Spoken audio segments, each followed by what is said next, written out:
The Man with Two Faces. Tokyo, early autumn, 1941. In the opulent ballroom of the German embassy, the air was thick with the clinking of crystal, the haze of cigar smoke, and the self-assured murmur of diplomatic triumph. At the center of one particularly animated group stood Dr. Richard Sorge. Tall, handsome, with an easy smile and the scars of a World War I hero, he was the picture of the consummate Aryan gentleman. As the correspondent for the prestigious German newspaper Frankfurter Zeitung and an official member of the Nazi Party, he was more than just a journalist, he was an insider, a trusted confidant to Ambassador Huguenot, a man whose sharp analysis and unparalleled access to Japanese military and political circles made him an invaluable asset to the Third Reich. He laughed at a joke from a naval attaché, his German accent crisp and authoritative, his analysis of the war in Russia both optimistic and insightful. He was, to all who knew him, a patriot, a scholar, and a man of unwavering loyalty to Adolf Hitler. This portrait, however, was a meticulously crafted masterpiece of deception. When Sorge later left the glittering reception and navigated the rain-slicked Tokyo streets in his Zundap motorcycle, the mask began to fall.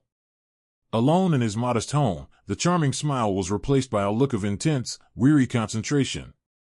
The man who had just toasted to German victory was, in fact, an officer of the Red Army's 4th Department, the GRU, Soviet Military Intelligence. His code name was Ramsay, and his loyalty belonged not to the Führer, but to Joseph Stalin. This profound duality was not a recent invention, it was forged in the mud and fire of a previous generation's war. Born in Russia to a German mining engineer and a Russian mother, Sorge had been raised in Berlin. He had eagerly enlisted in the German Imperial Army in 1914, only to have his patriotic fervor shattered by the brutal reality of the trenches. In 1916, on the Western Front, a British artillery shell had mangled his legs with shrapnel, leaving him with a lifelong limp and a deep, festering disillusionment with the imperialist powers that had sent millions to their deaths. It was during his long convalescence, nursed by the mother of a Jewish communist, that he discovered a new faith, the writings of Karl Marx. The war had not been a glorious defense of the fatherland, he now believed, but a squalid capitalist conflict. His loyalty was reborn, transferred from the nation of his upbringing to the global proletariat, and its vanguard, the Soviet Union. This ideological fire, kindled in pain and loss, would fuel one of the most audacious and consequential espionage operations in history. Forged in the crucible of the GRU. The transformation of Richard Sorge, the wounded war veteran and budding academic, into Ramsay, the master spy, was a testament to the methodical and ruthless efficiency of Soviet intelligence. Declassified GRU training manuals and the fragmented memoirs of his contemporaries paint a picture of an organization that sought not just agents, but new men, individuals whose pasts could be erased and whose skills could be honed to a razor's edge. Recruited in the early 1920s while his academic career in political science blossomed, Sorge was identified as a prime candidate for an illegal resident. Unlike legal agents who operated under the diplomatic cover of an embassy, an illegal was designed to be completely autonomous, a sleeper who could burrow deep into a target country with a seemingly legitimate, non-governmental cover identity. They were the GRU's long-term strategic assets, and their training was proportionally intense. Sorge was drilled in the arts of espionage at the 4th Department's headquarters in Moscow, cryptography, the use of microdots, the organization of dead drops, the techniques of surveillance and counter-surveillance, and, most importantly, the psychological craft of recruitment and manipulation. His trainers recognized his unique strengths. His intellect was formidable, his memory near photographic, and his understanding of geopolitics was second to none. But his greatest weapon was his charisma. He was a natural seducer, not merely in the romantic sense, though he would use that tool with clinical effectiveness, but in his ability to make powerful men feel understood, to disarm them with friendship, and to earn their absolute trust. The GRU meticulously built his legend. His academic credentials were real. His work as a journalist provided the perfect cover for his insatiable curiosity and his need to travel and meet influential people. He was taught to compartmentalize his life, to build mental walls so thick that no part of his secret world could ever bleed into his public persona. The psychological strain of such an existence was immense. It demanded a level of self-discipline that bordered on the inhuman, an existence devoid of genuine intimacy, where every friend was a potential target and every word a calculated move. To survive, Sorge cultivated a persona of reckless abandon. His heavy drinking and frequent womanizing were not just personal vices, they were part of his cover, the flaws that made the perfect Nazi seem human and, crucially, non-threatening. He was the brilliant but slightly dissolute academic, the last man anyone would suspect of harboring the rigid discipline of a Red Army intelligence officer.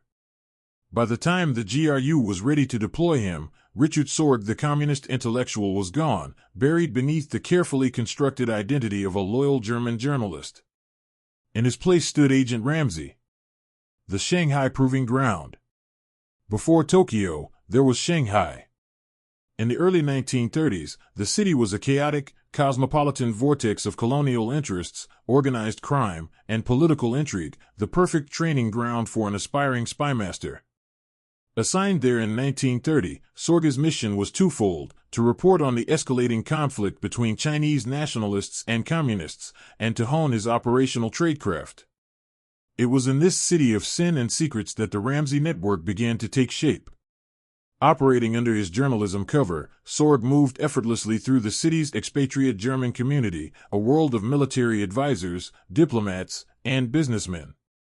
He used his press credentials to gain access to the highest echelons of both the German establishment and Chiang Kai-shek's nationalist government. His analytical reports, published in German periodicals, were so sharp and well-sourced that they further enhanced his reputation, creating a virtuous cycle where his fame as a journalist opened more doors for him as a spy.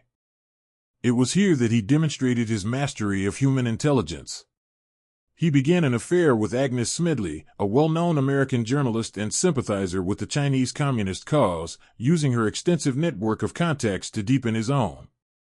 Through Smedley, he met Hotsumi Ozaki, a respected Japanese journalist and an avowed, though secret, anti-militarist with astonishingly high-level connections in the Japanese government. Ozaki, disillusioned with Japan's imperial ambitions, found in Sorge a kindred spirit and would become the Ramsay Ring's most vital source of information. Most critically, it was in Shanghai that Sorge recruited the technical heart of his future operation, Max Clausen, a fellow German communist and a gifted radio operator. Clausen was the quiet professional to Sorge's flamboyant frontman. While Sorge gathered intelligence through charm and infiltration, Clausen was tasked with the perilous work of building and operating the clandestine radio transmitter that would send their secrets back to Moscow. In an era before satellite communications, this was the most vulnerable part of any spy ring. The transmissions had to be encoded, brief, and sent at irregular intervals to avoid detection by radio direction-finding equipment. A single mistake, a transmission held for a few seconds too long, could lead the secret police straight to their door. In the crucible of Shanghai, Sorge proved he could not only gather intelligence but could also build and manage a covert team, cementing the trust between himself, the intellectual Ozaki, and the technician Clausen. He had passed his final exam. His next assignment would be the most critical of his career, Tokyo. The Axis fulcrum: why Japan? The decision by GRU headquarters to transfer the Ramsay Ring from Shanghai to Tokyo in 1933 was a move of immense strategic foresight. While the world's attention was fixated on the rise of Hitler in Germany, Moscow's strategists were playing a longer, more complex game. They understood that the future of the Soviet Union would be decided not just on the plains of Europe, but in the halls of power in Tokyo. Japan, an industrial powerhouse with a powerful, battle-hardened military and a deeply expansionist ideology, represented a mortal threat to the USSR's sparsely populated and resource-rich Far East. The two nations had already clashed in a series of bloody, undeclared border wars, most notably at Kwantung in 1939, where General Georgy Zhukov had inflicted a stinging defeat on the Japanese Kwantung Army. This defeat, however, had not ended the threat. It had merely intensified an internal debate within the Japanese High Command. This debate revolved around two competing strategic doctrines. The first, championed by the Imperial Japanese Army, was the Hokushinran, or Strike North doctrine. Its proponents saw the Soviet Union as Japan's natural enemy and advocated for a full-scale invasion of Siberia to seize its resources and eliminate the communist threat. The second, favored by the Imperial Japanese Navy, was the Nanshinran, or Strike South Doctrine. This strategy called for expansion into Southeast Asia and the Pacific Islands to capture the vital oil, rubber, and other raw materials necessary to fuel the Japanese war machine. This would inevitably bring Japan into conflict with the colonial powers of Great Britain, the Netherlands, and, most critically, the United States. For Stalin, the outcome of this debate was a matter of life and death. A Japanese decision to strike north at the same time as a German invasion from the west would mean a catastrophic two-front war, a nightmare scenario that the Soviet Union could not possibly hope to survive. Therefore, the Ramsay Ring's primary, overriding mission in Tokyo was to discover the definitive answer to this single, crucial question: would Japan strike north or south? To do this, Sorge would need to penetrate the very heart of the Axis alliance in Tokyo, the German embassy, and the highest levels of the Japanese government. It was a task of unimaginable difficulty and importance. The Fox in the Henhouse.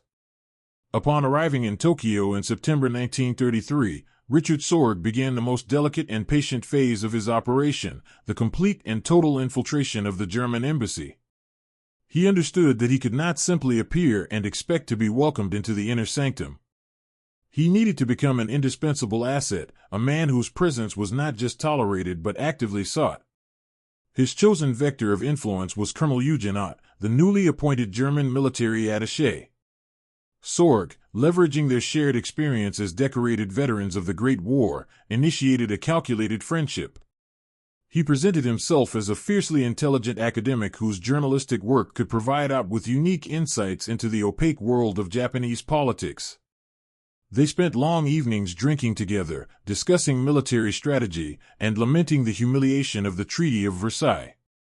Sorge fed on a steady diet of genuine, high-quality analysis, carefully curated to enhance Ott's own reports back to Berlin and thus make him look good to his superiors. If you found this story fascinating, show your support by hitting the like button. It truly helps the channel grow.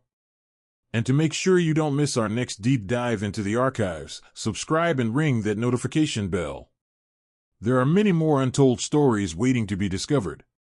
This strategy was brilliantly effective. Ott, impressed by Sorge's intellect and charmed by his affable nature, came to rely on him completely. Sorge essentially became Ott's unofficial intelligence officer, drafting his dispatches and providing him with political forecasts. When Ott was promoted to general and then, in 1938, to ambassador, Sorge's position became unassailable. He was given an office in the embassy, full access to diplomatic cables, and became the de facto press attaché. The Fox was not merely guarding the henhouse, he was designing its security systems. Sorge even cultivated a close relationship with Ott's wife, Helma, further cementing his place within the ambassador's personal and professional life. This intimate access was unprecedented. From his position inside the embassy, Sorge could read top-secret communications from Berlin, learn Germany's strategic intentions, and, most importantly, gauge the precise nature of the German-Japanese relationship. He was no longer an outsider looking in, he was at the very nexus of Axis diplomacy, perfectly positioned to monitor the pressure Germany was exerting on Japan to attack the Soviet Union.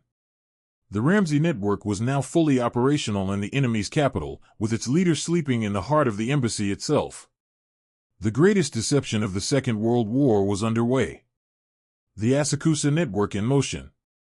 While Sorge played the role of the Nazi bon vivant in the grand halls of power, the real work of the Ramsay Ring was a clandestine symphony of quiet meetings, hidden messages, and immense personal risk conducted in the shadows of Tokyo. The network, which Sorge codenamed Asakusa, was a model of GRU compartmentalization. Sorge was the conductor, but the individual musicians rarely knew the full score. The undisputed virtuoso of the orchestra was Hotsumi Ozaki, Otto. A highly respected journalist and sinologist, Ozaki was an advisor to the Prime Minister, Fumimaro Kono. This position gave him access to the Breakfast Club, an informal policy group where Japan's most powerful politicians, military leaders, and industrialists debated the future of the empire. Ozaki, a man tormented by his country's descent into militarism, would sit in these meetings, absorbing discussions on raw material stockpiles, naval deployments, and secret diplomatic overtures. He would then distill this priceless intelligence, often transcribing key documents from memory onto rice paper. The transfer of this information to Sorge was a perilous dance. Sometimes they would meet as friends, two intellectuals discussing Asian politics in a quiet tea house, the vital information passed in the natural flow of conversation. At other times, the tradecraft was more classic, a folded newspaper left on a park bench, a brush passed in a crowded marketplace. Every meeting was a gamble against the watchful eyes of the Kempeitai, the dreaded Japanese military police, whose paranoia and efficiency were legendary. Another key node was Yadaku Miyagi, Joe, an Okinawan artist who used his cover to build a subnetwork among lower-level officials and workers with access to military factories and ports, gathering crucial data on arms production and troop movements. Branko Vukelic, a Yugoslav journalist, covered the French and British diplomatic communities, providing a window into Allied perspectives and intelligence. Sorge orchestrated them all with a surgeon's precision, ensuring that no single member knew the full extent of the ring. He was the central hub, the only one who understood how Ozaki's political intelligence correlated with Miyagi's production numbers. This structure provided a degree of security. If one member was caught, they could not, even under torture, betray the entire operation. It was a lonely and terrifying burden for Sorge, who held the lives of all his agents in his hands. The drums of war, the Anti-Comintern Pact and Barbarossa's shadow. As the 1930s drew to a close, the intelligence flowing from Sorge's network became increasingly vital. From his perch inside the German embassy, he was able to provide Moscow with a granular, real-time analysis of the burgeoning Axis alliance. In 1936, when Germany and Japan signed the Anti-Comintern Pact, a supposedly defensive agreement against international communism, Sorge obtained a copy of the secret protocol attached to it. This protocol, which he immediately transmitted to Moscow, revealed the pact's true, offensive nature, a military alliance directed squarely at the Soviet Union. This was not conjecture, it was documentary proof of the existential threat facing the USSR, and it cemented Ramsay's reputation for providing grade intelligence.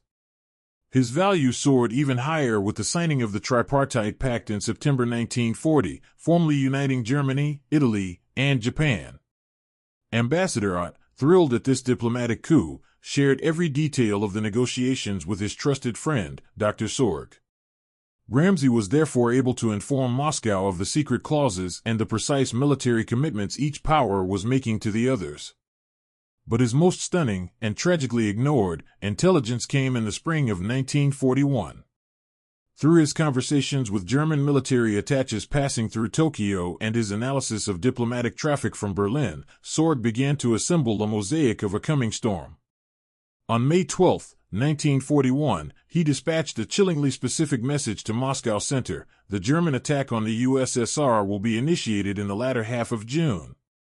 A few weeks later, he followed up with an even more precise date, provided to him by Lieutenant Colonel Erwin Scholl, the German military attaché who had become another of Sorge's unwitting sources: June 22. In Moscow, however, this intelligence was met with a wall of cynical disbelief. Stalin was pathologically suspicious, convinced that the warnings were a British provocation designed to drag him into their war with Hitler.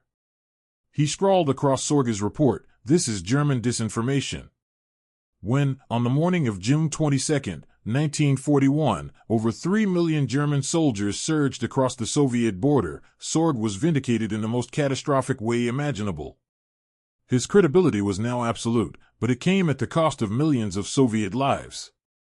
From this moment on, Moscow would hang on his every word. The radio and the Reaper, the peril of transmission. Every piece of intelligence Sorge gathered, every secret Ozaki uncovered, was worthless until it was transmitted to Moscow. This task fell to Max Clausen, Fritz, the quiet radio genius of the Ramsay Ring. The process was a nerve-wracking ordeal that placed the entire network on a knife's edge. Clausen's transmitter was not a sleek, concealable device of spy fiction, it was a bulky, American-made radio set that he had painstakingly modified for clandestine use.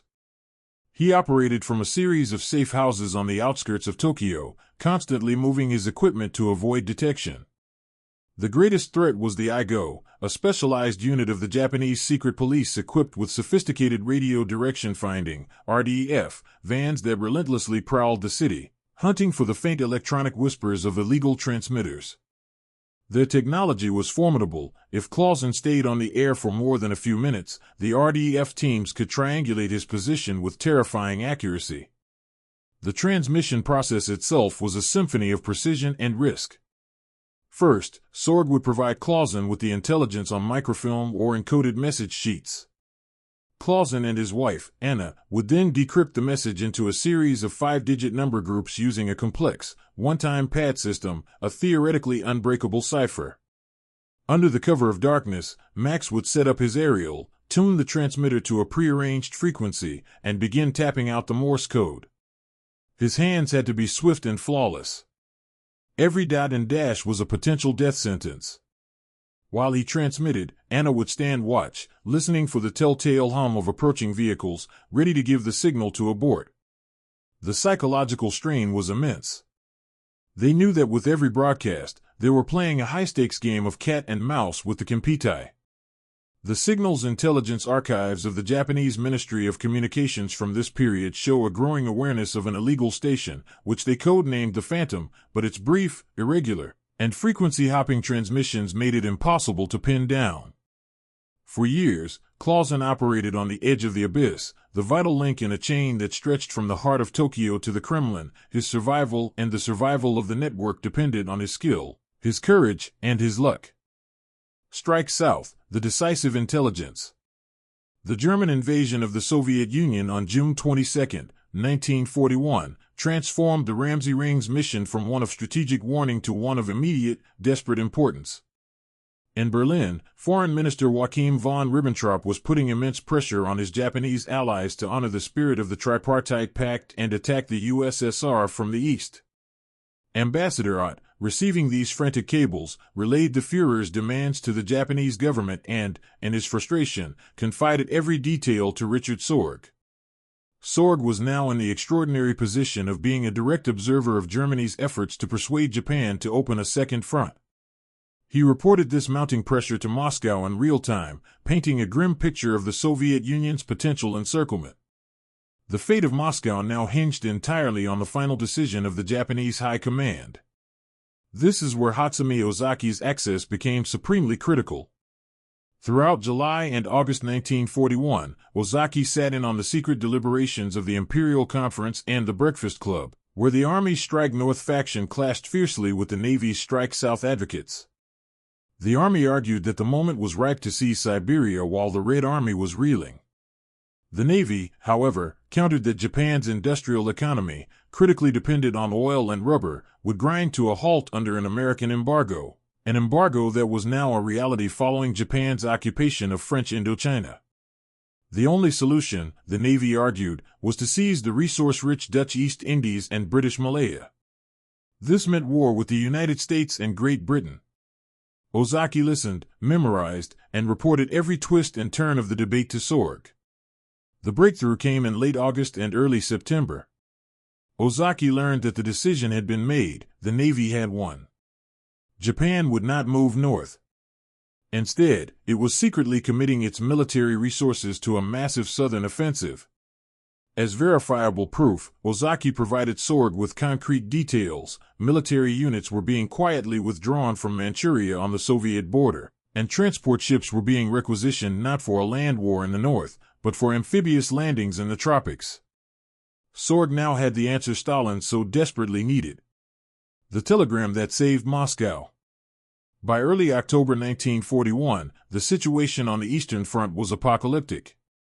Operation Typhoon, the final German assault on Moscow, was underway. Panzer divisions were encircling vast Soviet armies, and the first snowflakes of the coming winter were beginning to fall. In the Kremlin, a sense of doom prevailed as government offices began a panicked evacuation. Stalin knew he had upwards of 40 battle-hardened, fully equipped Siberian divisions guarding the Manchurian border against the million-strong Japanese Kwantung Army. To move them would be to leave the entire Soviet Far East open to invasion. Not to move them would mean the certain fall of Moscow.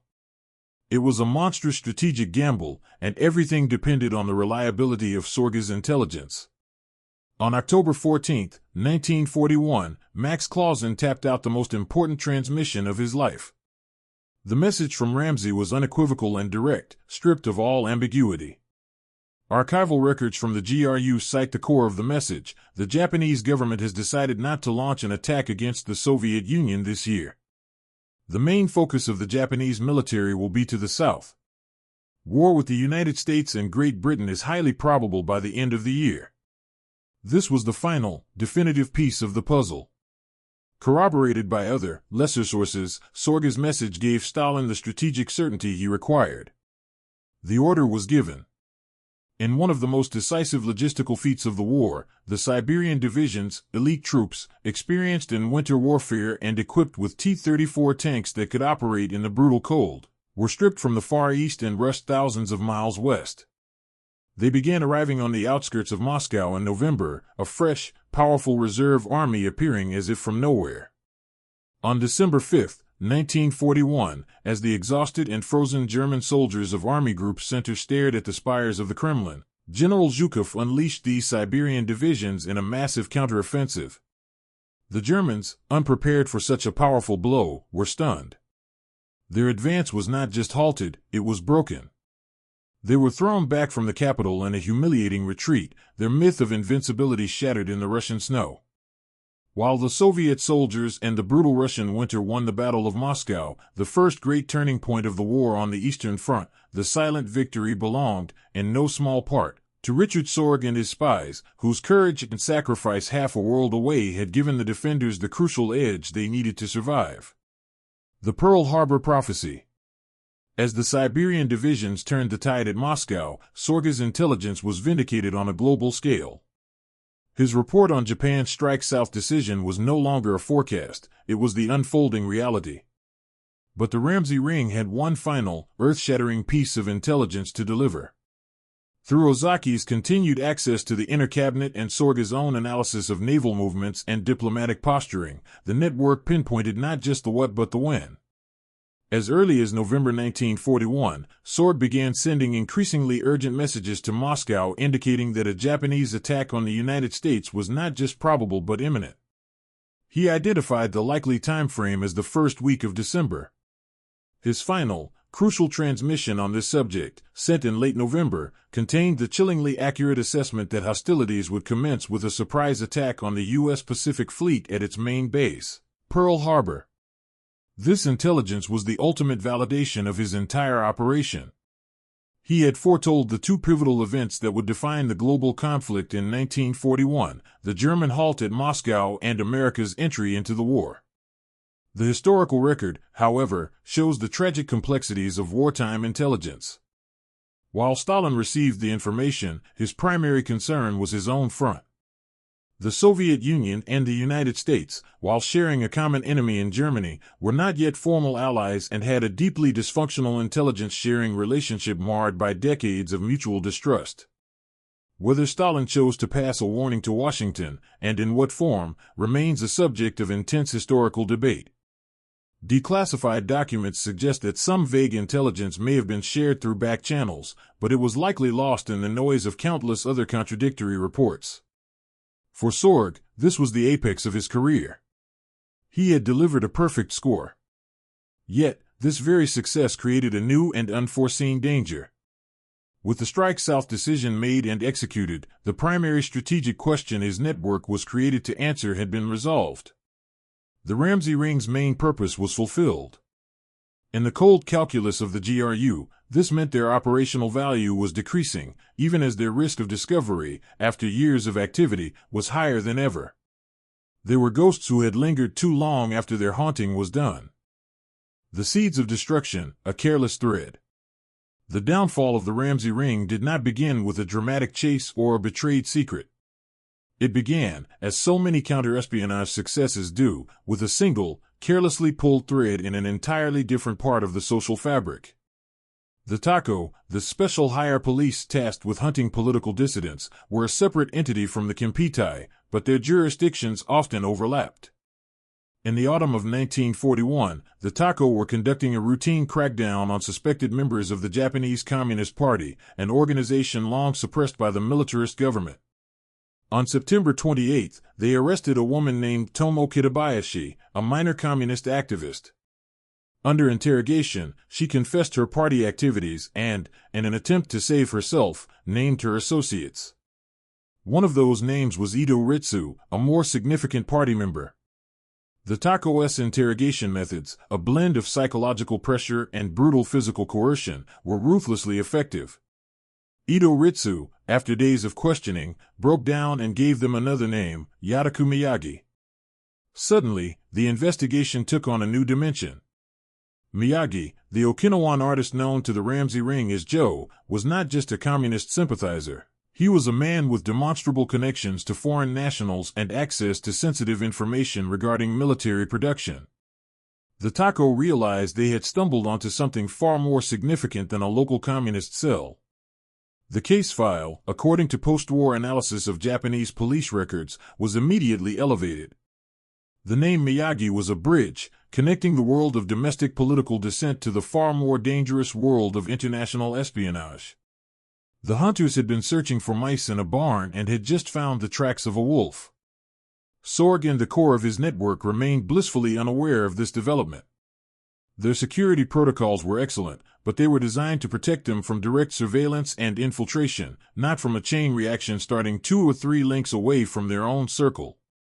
The quiet, patient work of the Tako interrogators, in a precinct office far from the glamour of the German embassy, had just clipped the tripwire of the most successful spy ring in the world. The hunter's net, the Kempitai, closes in. Once Miyagi's name was flagged, the full, terrifying weight of the Japanese state security apparatus began to bear down. The case was transferred to the jurisdiction of the Kempitai, the military police, who took over the investigation with chilling efficiency. Yadaku Miyagi was placed under 24-hour surveillance. Plainclothes agents tracked his every movement, documented his meetings, and photographed everyone he came into contact with. They were masters of patience, content to watch for weeks, mapping the entirety of his network before making a single move. Their operational doctrine was not to arrest a single spy, but to uproot the entire organization. On October 10, 1941, they decided they had seen enough. Miyagi was apprehended on a quiet Tokyo street. Inside the forbidding walls of a Kempitai detention center, the interrogation began. The objective was simple: to break him completely. Japanese archival records on interrogation techniques, supplemented by post-war testimony, reveal a systematic process designed to shatter a prisoner's will. Miyagi was subjected to beatings, water torture, and prolonged sleep deprivation, all while being relentlessly questioned by teams of fresh interrogators. Under this immense pressure, Miyagi's resolve crumbled. He confessed his role as an intelligence agent for a network run by a foreigner. But who? His first loyalty was to his comrades, and he attempted to protect them. In a desperate act of sacrifice, he tried to commit suicide by leaping from the second-story window of the interrogation room. He survived, but with grievous injuries. The Kempitai simply had him patched up and resumed their work. The pain and disorientation only weakened him further. Eventually, he gave them a name they had already seen in his surveillance logs: Hotsumi Ozaki. The Kempitai now had their second target, and it was a name that sent shockwaves through the investigation team. Ozaki was not some peripheral artist. He was a member of the elite, a respected intellectual, a confidant of the prime minister. The net, which had started with a minor political activist, was now closing around the highest echelons of the Japanese government. The hunters knew they were on the verge of uncovering a conspiracy of unbelievable scale. They tightened their surveillance on Ozaki, their every instinct telling them that he would lead them to the mastermind. The unraveling, Ozaki's arrest. On the morning of October 14, 1941, the very day Sorge's most important telegram about the Siberian divisions was being processed in Moscow, the net sprang shut on Hotsumi Ozaki. The arrest was carried out with characteristic Japanese formality. There was no violent raid. A group of polite, impeccably dressed Kempitai officers arrived at his home and quietly asked him to accompany them for questioning. Ozaki, ever the intellectual, knew instantly that the game was over. He calmly excused himself, dressed, and went with them without a struggle, his face an unreadable mask.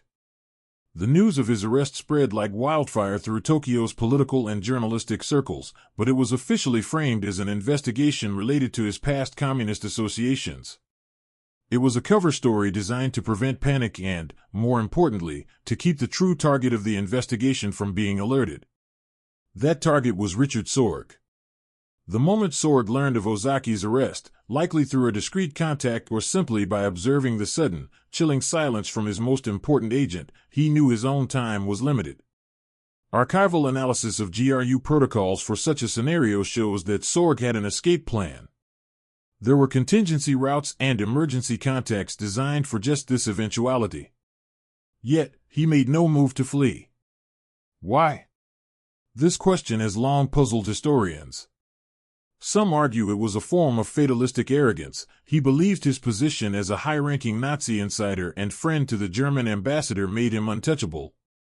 Others suggest a more complex psychological motive. After nearly a decade of living a profound lie, a part of him may have been too exhausted to run, too enmeshed in the persona he had created. The most likely reason, however, was a cold, professional calculation. If he, a prominent German figure, suddenly vanished the day after a high-profile political advisor was arrested, it would be an immediate and screaming admission of guilt. It would not only confirm the existence of a spy ring but would also point a giant finger directly at the Soviet Union, potentially causing a catastrophic diplomatic incident and even provoking the very Strike North attack he had worked so hard to prevent. So, he did the only thing he could. He stayed put, continued his routine, and waited. For 4 days, he lived on a razor's edge, attending embassy functions and writing his newspaper columns, all while knowing the hunters were just outside the door. The last motorcycle ride. The end came on the cool, crisp morning of October 18, 1941. Richard Sorge was at home, preparing to leave for the German embassy on his beloved Zundab motorcycle. His public life was proceeding as normal.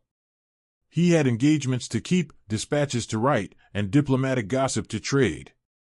As he stepped outside, he was met not by a squad of armed soldiers, but by a small group of Japanese men in civilian clothes. Their leader, a police officer from the Sugamo precinct, bowed politely. There was no drama, no shouting, no drawn weapons. The officer's words, as recalled in later depositions, were a masterpiece of chilling understatement. Dr. Sorge, we are sorry to trouble you, but there are a few points on which the station chief would like to have your opinion. Sorge, the master of the double life, played his role to the very end. He feigned annoyance, protesting that he was a German citizen with diplomatic connections and had urgent business at the embassy. The officer remained impeccably polite but firm. He insisted it was a minor matter that would not take long. Sorge knew what this was. He knew there would be no return journey. As he was escorted into an unmarked car, the intricate world he had built over 8 years collapsed into silence.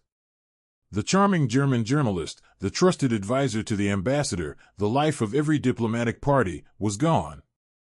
In his place was only Ramsay, a captured Soviet intelligence officer, alone and disarmed in the heart of the enemy's empire. In the days that followed, the rest of the ring was rounded up. Max Clausen was arrested at his home, the officers finding his radio transmitter hidden away.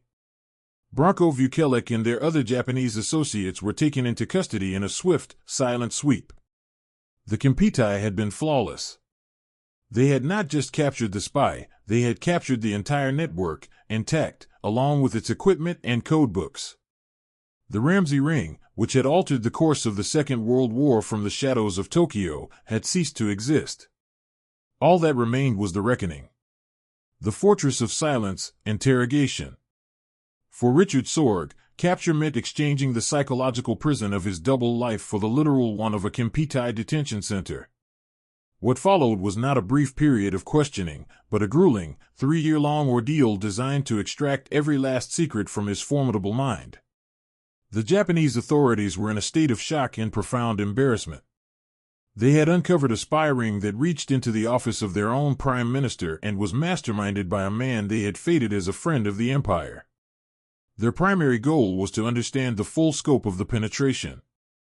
Sorge, ever the professional, initially met their questions with a wall of defiant silence, invoking his German citizenship and feigning outrage.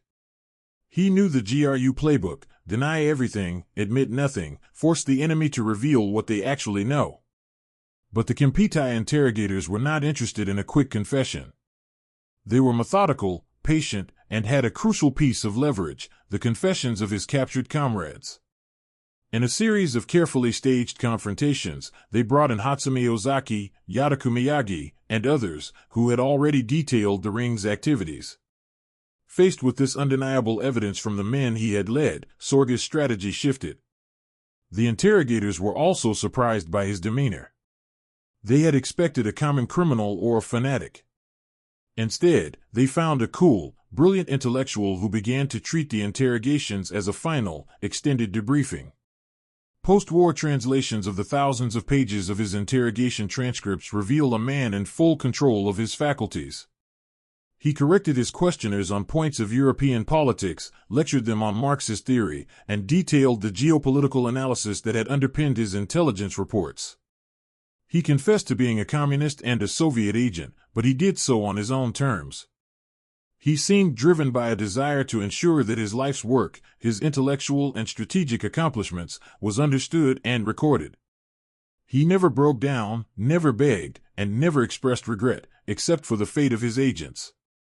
He provided a complete picture of his operational methods, but he was careful to protect any ongoing GRU assets, providing information that was strategically historical but operationally sterile.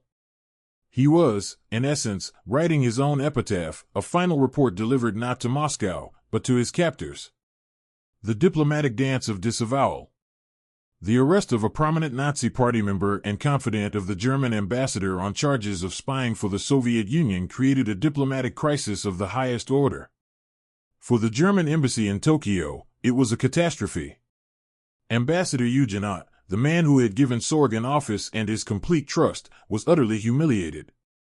His career was ruined. Berlin, upon receiving the news, reacted with a mixture of fury and disbelief. Initially, they demanded Sorge's immediate release, assuming it was a mistake or a Japanese provocation. But as the evidence mounted, their position became untenable. The Nazi regime could not possibly admit that one of its own decorated party members had been Stalin's master spy. It was an ideological and security failure of unimaginable proportions. The only possible response was to disown him completely.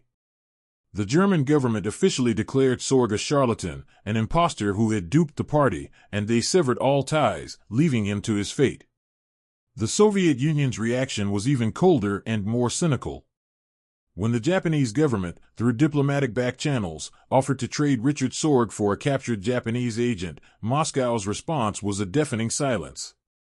To acknowledge Sorge would be to admit to a massive espionage operation against a nation with which they were, officially, at peace. A non-aggression pact between the USSR and Japan was still in effect.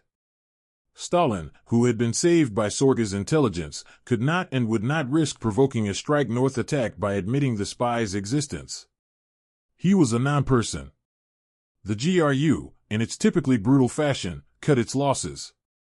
Ramsay, the hero who had saved Moscow, was now an inconvenient liability. He was completely and utterly alone, abandoned by the two countries he had served and betrayed. The German fatherland he had fought for in one war, and the Soviet motherland he had sacrificed everything for in another, both now pretended he had never existed. His life's work had changed the world, but he had been erased from the official narrative of all sides. The trial and the verdict. The trial of Richard Sorge and his co-conspirators, which took place in deep secrecy in 1943, was less a judicial proceeding and more a formality to ratify a predetermined outcome. The Japanese state, having been so thoroughly penetrated, needed to make an example of the ring. There was no jury, and the defense was nominal. The verdict was a foregone conclusion, based on the mountain of confessions and evidence gathered by the Kempeitai. The prosecution laid out the full extent of the Ramsay ring's activities, presenting a narrative of betrayal that was both damning and, from a counterintelligence perspective, impressive. Sorge and Ozaki were portrayed as the architects of the conspiracy, intellectual equals who had betrayed their respective nations for a foreign ideology. Throughout the proceedings, both men maintained a quiet dignity. Ozaki expressed his belief that he had acted to try and save Japan from the folly of militarism. Sorge, when allowed to speak, delivered a final, cogent political statement, framing his actions not as a betrayal of the German people, but as a fight against the fascist regime that had hijacked his country. In September 1943, the sentences were handed down. Richard Sorge and Hotsumi Ozaki were condemned to death by hanging. The other key members of the ring received long prison sentences. Max Clausen, the radio operator, was sentenced to life in prison, a fate shared by his wife Anna. Branko Vucelic also received a life sentence. The verdict was kept secret from the wider world.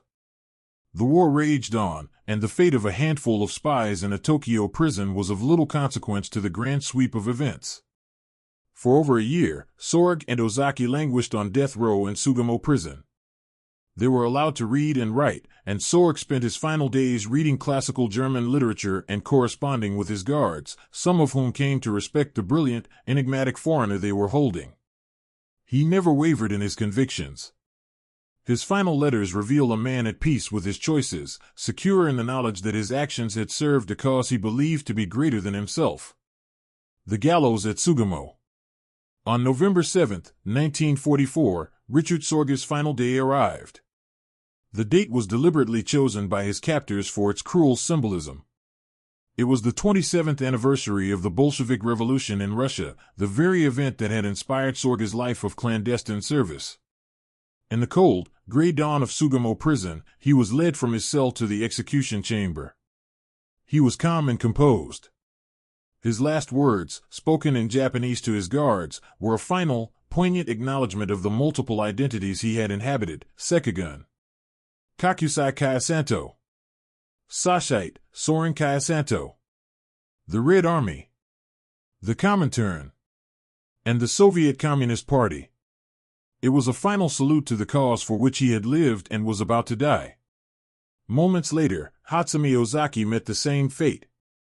His execution was equally symbolic, as November 7th was also the birthday of the revered Emperor Meiji, a reminder of the Japan he was judged to have betrayed. The two men, the German communist and the Japanese idealist, who had formed one of history's most effective espionage partnerships, were buried in unmarked graves in the prison cemetery. The war would continue for another 9 brutal months.